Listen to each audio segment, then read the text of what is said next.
away to my Father, but I will return.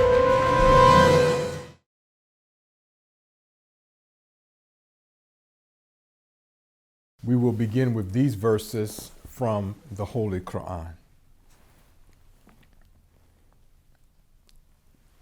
And as it says, the Jews, I've replaced it with the synagogue of Satan. And the synagogue of Satan planned, and Allah also planned, and Allah is the best of planners. When Allah said, O Jesus, I will cause thee to die, and exalt thee in my presence, and clear thee of those who disbelieve, and make those who follow thee above those who disbelieve to the day of resurrection. Then to me is your return, so I shall decide between you concerning that wherein you differed. Well, the Jesus whom Allah is addressing is the Messiah, and not the prophet Jesus who lived 2,000 years ago. We will explain a little bit more about this later on in the message. But as such, this prophecy points to the looming betrayal and crucifixion of the Messiah, the Honorable Louis Farrakhan. Now, in this message, our aim is to parse these verses in order to set expectations for what is now occurring and how it will intensify as we move towards the fulfillment of this specific prophecy, which again includes the Messiah's imminent departure from among the people. So again, we cannot control the synagogue of Satan's movement towards vilifying the Honorable Louis Farrakhan's integrity in domestic life. But we can control how we respond to their wickedness, since we now know about it. Now, the most important question is, how should we respond? What should our response be in the synagogue of Satan's epic attack on the Honorable Louis Farrakhan? Should our response be based on our personal opinions, assumptions, and for many, even ignorance? Well, we learn through the Holy Quran that this approach is what got the believers in trouble with Allah. And it states in the Quran regarding this, surely they who concocted the lie are a party from among you, believers. Why did not the believing men and the believing women, when you heard it, think well of their own people and say, this is an evident falsehood? Why did they not bring 4 witnesses of it? So as they have not brought 4 witnesses, they are liars in the sight of Allah. So here Allah questions the obedience of those who claim to believe in Him and in His Messiah. Now they either ignored or did not know the divine directives in the Holy Quran regarding how accusations are to be handled.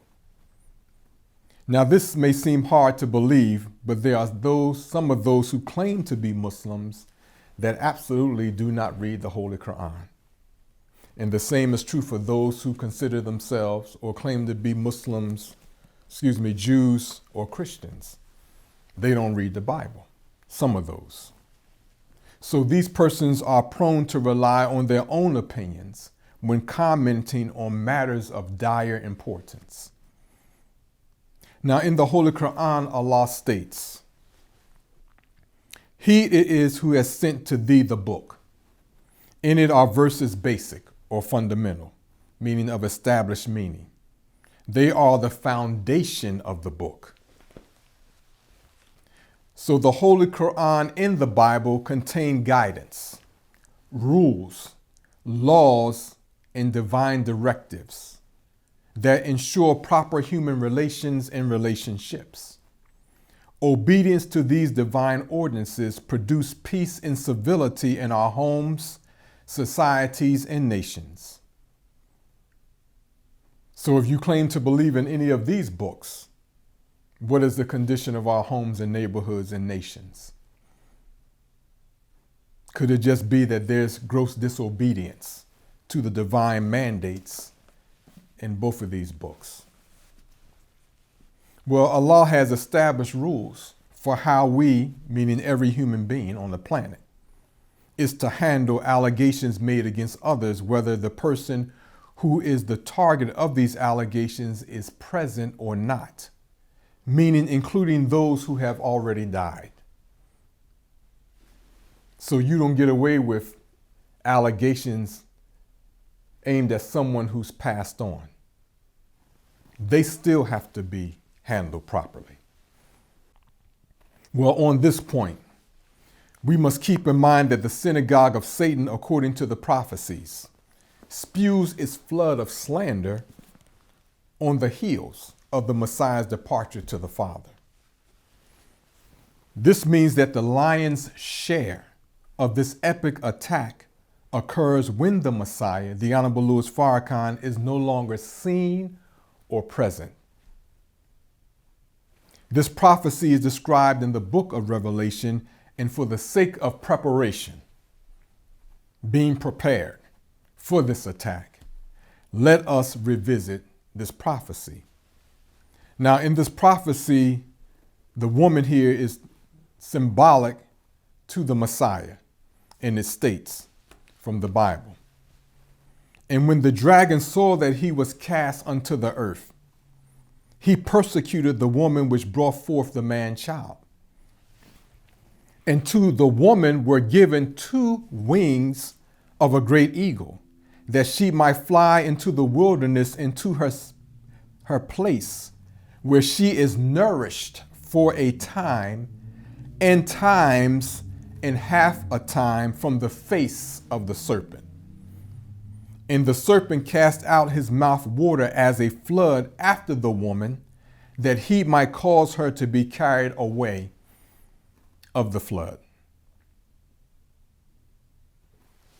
Now, there's much into that. We can see it's clear symbolism, because she's already taken off on 2 wings of an eagle. So how can floods possibly become airborne? But we're going to parse these verses as well. So it is the Messiah's exposing of the satanic families of the synagogue of Satan that slings these demonic families to the earth for all to see, to realize where the problem is. So the passing away or death of these persons who were along with the Messiah's journey early on gives the synagogue of Satan the leeway to rewrite history, because these persons are no longer alive to be consulted about the lies attached to their names. So they cannot defend themselves, obviously, because they're not here. But notwithstanding, they can be defended through the correct interpretation of the Messianic prophecies. Because if you're walking with the Messiah, you're part of the prophecies that he must fulfill. So they had a role in fulfilling some aspects of the Messianic prophecies along with the Messiah, whether they be relatives of his, believers, or associates. And this Messiah we're talking about is the Honorable Louis Farrakhan. So the false witnesses and the so-called experts on the Nation of Islam are eagerly waiting for the Honorable Louis Farrakhan to not be in a position to defend himself against the slander that is hurled against him with great velocity. I don't know if any of you have played baseball. Early in my life, I did play in the league. And when you're standing up for bat and you see that fastball come, you can be amazed at the velocity that thing is moving. They clock some of them fastballs, 90 miles an hour and more. Well, that's what's coming in their attack against the Honorable Louis Farrakhan. Their aim is to treat the Nation of Islam as a thing that can be examined, analyzed, and explained from an academic, social, or religious perspective. That's part of the modus operandi. Let's make it a thing. Then we can become experts on the thing. Well, what is the Nation of Islam? You can't make it up. You can't make up what it is. You can try, but we already know what it is. Is it a thing? Furthermore, can the perceived organization of men and women, believers, registered Muslims, striving to support the Messiah in his mission, be considered the Nation of Islam in its real and full manifestation? Absolutely not. In the supreme wisdom in the lesson called the student enrollment, that anyone aspiring to become a registered Muslim must recite in order to be on a roll as one. The question is asked in that lesson, what is the birth record of the said Nation of Islam? And the answer is the said Nation of Islam has no birth record. It has no beginning nor ending. In other words, it's eternal. So first, the phrase the said Nation of Islam is used because Master Prophet Muhammad and the Honorable Elijah Muhammad also used terms such as the Black Nation and the original nation in exchange for the Nation of Islam. So these terms all mean the same: Nation of Islam, original nation, Black nation, original people. We are further taught by the Honorable Elijah Muhammad that the original people's histories go back beyond 76 trillion years. And that for the last 66 trillion years, the holy wise scientists of the original people we have written our histories in 25,000 year cycles of time. So the gist of the research in literature from these half-learned demons with academic degrees who consider themselves experts on the Nation of Islam is really confined to documenting the Messiah's journey in his mission to reform a spiritually and morally dead people, made that way through 400 years under a beast-like people whom these so-called experts represent. And all the while the Messiah has contended, the Honorable Louis Farrakhan, with the constant annoyances of the synagogue of Satan in its devilish people who are absolute rebels against Allah and all things righteous. Therefore, any so-called drama these so-called experts document, highlight, and publish regarding the work of the Messiah among his people arises from the Messiah's fulfillment of the prophecy of his mission. Well, the Messiah's mission is described in the book of Ezekiel of the Bible, and it states of him, "And he," meaning Almighty God, "said unto me, Son of man, stand upon thy feet. I will speak unto thee. And the Spirit entered into me when he spake unto me and sat upon my feet, that I heard him that spake unto me. And he said unto me, Son of man, I send thee to the children of Israel, to a rebellious nation that hath rebelled against me. They and their fathers have transgressed against me, even unto this very day. For they are impudent children and stiff-hearted. I do send thee unto them, and thou shalt say unto them, Thus saith the Lord." Now those who come to believe in the Messiah and become registered Muslims are also of the people of the children of Israel, a rebellious house or nation of stiff-hearted people. So the Messiah experiences difficulties in his effort to reform his people out of ignorance, mental death, and self-hatred. These difficulties are described in many of the biblical and Quranic narratives of the prophets that the Messiah fulfills as he journeys through his mission.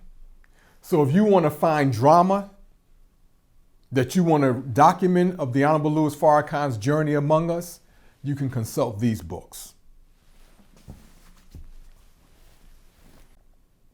So the synagogue of Satan's so-called experts on the Nation of Islam are waiting to be called into action to dominate the mass news media with their lies, slander, and gossip. Yes, they are. Now, in the Holy Quran, Allah states to the Messiah, "Therefore proclaim thou," again the Messiah, "the praises of thy Lord. For by the grace of thy Lord thou art no vulgar soothsayer, nor art thou one possessed. Or do they say," his enemies, "a poet? We await for him some calamity hatched by time. Say thou," Allah's telling the Messiah to say, "await ye, I too will wait along with you." Well, what is this calamity that the synagogue of Satan hopes engulfs the Messiah, the Honorable Louis Farrakhan? Is this calamity the news that he has died? Is it the report that they have finally managed to kill him? Well, the Holy Quran gives us an indication of the controversy surrounding the Messiah's departure to the Father and what ensues after his departure from among us. The Bible also gives that. But it states in the Holy Quran, "And when Allah will say, O Jesus, son of Mary, didst thou say to men, take me and my mother for two gods besides Allah? He will say, glory be to thee. It was not for me to say what I had no right to say. If I had said it, thou wouldst indeed have known it. Thou knowest what is in my mind, and I know not what is in thy mind. Surely thou art the great knower of the unseen." I said, Jesus speaking, "I said to them, naught save as thou didst command me. And that is, serve Allah, my Lord and your Lord. And I was a witness of them so long as I was among them. But when thou didst cause me to die, thou wast the watcher over them. And thou art witness of all things."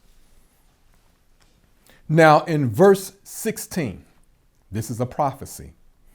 Allah is speaking with Jesus, in this case the Messiah, about circumstances taking place among the people whom Jesus is now no longer among. He's with the Father. So this indicates that after the Messiah's departure, his words and mission are to be intentionally, or expected to be intentionally, misrepresented by his enemies, including the hypocrites. Now, of course, Allah knows what Jesus taught, as Jesus indicated. You know what is in my mind, but I don't know what's in yours. But the question that Allah asks alludes to the great controversy produced by the slanders after the Messiah's departure from among the people.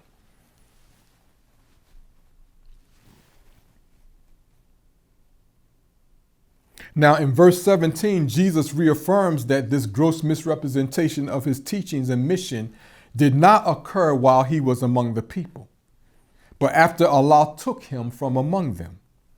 So many hypocrites, agents of the synagogue of Satan, and disbelievers are eagerly waiting on the Honorable Louis Farrakhan's departure so that they can misrepresent the circumstances of his departure first, and also discredit his teachings and mission through slander, mainly against his domestic life. I know you're waiting in the wings with your arsenal of slander so you can jump on the people with your barrage of lies. In another place in the Holy Quran, it says Jesus appeared as though he had died on the cross. So we're still talking about the appearance. But in the Bible, Jesus states, I came forth from the Father, and I am come into the world. Again, I leave the world and I go to the Father. Now, as we said in the previous message some time back, these words are fulfilled through the Honorable Louis Farrakhan's meeting with the Honorable Elijah Muhammad on the Great Mother Plain on September 17th, 1985, where he came forth from the Father, left the Mother Plain and came here into this world with a work and a message to do. Now he leaves this world and returns to the Father again. The Honorable Elijah Muhammad on the Great Mother Plain. But this occurs once again on the heels of persecution by the synagogue of Satan. Now, the Holy Quran and Bible describe the crucifixion of the Messiah as a monumental event that extends beyond his person. It reverberates throughout his community, throughout the land where his people are enslaved, and throughout the world. Well, how so? Again, in the Gospels, Jesus describes the events prophesied to take place during the end of the Messiah's presence among us, which is the end of this satanic world, which again didn't take place 2,000 years ago. Now, Jesus states regarding a few of these events, and then shall many be offended and shall betray one another and shall hate one another. Jesus also states in the Gospel of Mark, and Jesus saith unto them, all ye shall be offended because of me this night. For it is written, I will smite the shepherd, and the sheep shall be scattered.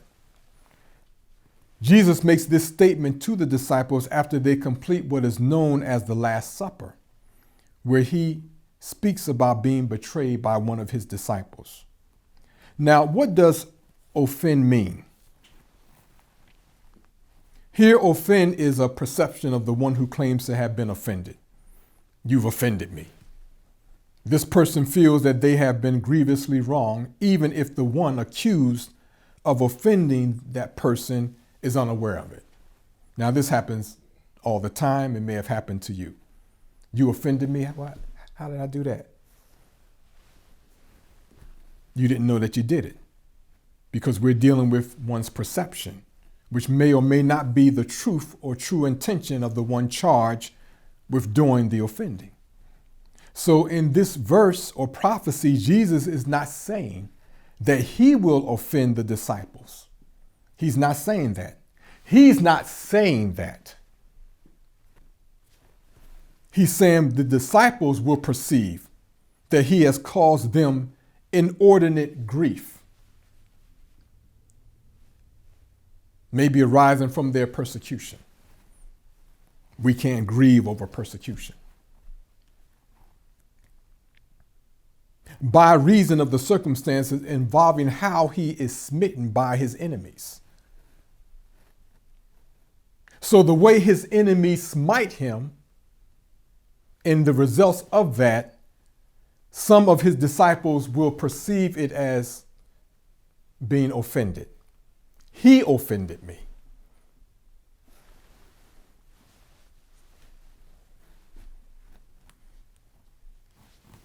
So this scattering caused by the synagogue of Satan's attack on the Messiah will lead many to break ranks with him.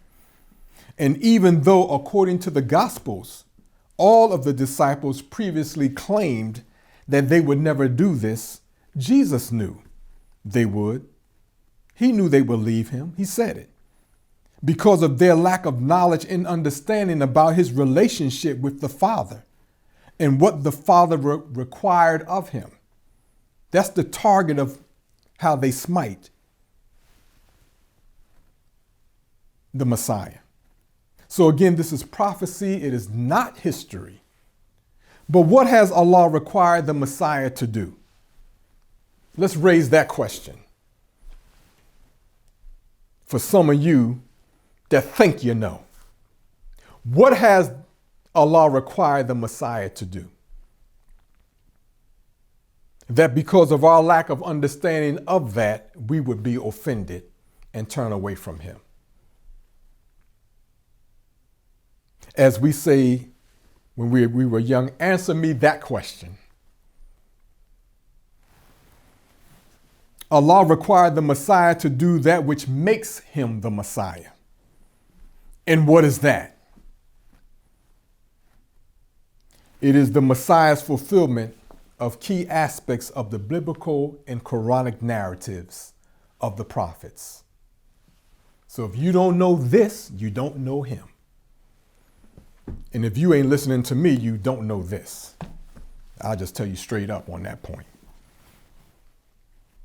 Because I'm directly from Allah, from the Honorable Elijah Muhammad. And I've made that clear since my inception on this mission. So some of you try to dodge that, like I'm here of my own. But you can't find anything that I have said that I don't connect to my assignment from and guidance by the Honorable Elijah Muhammad.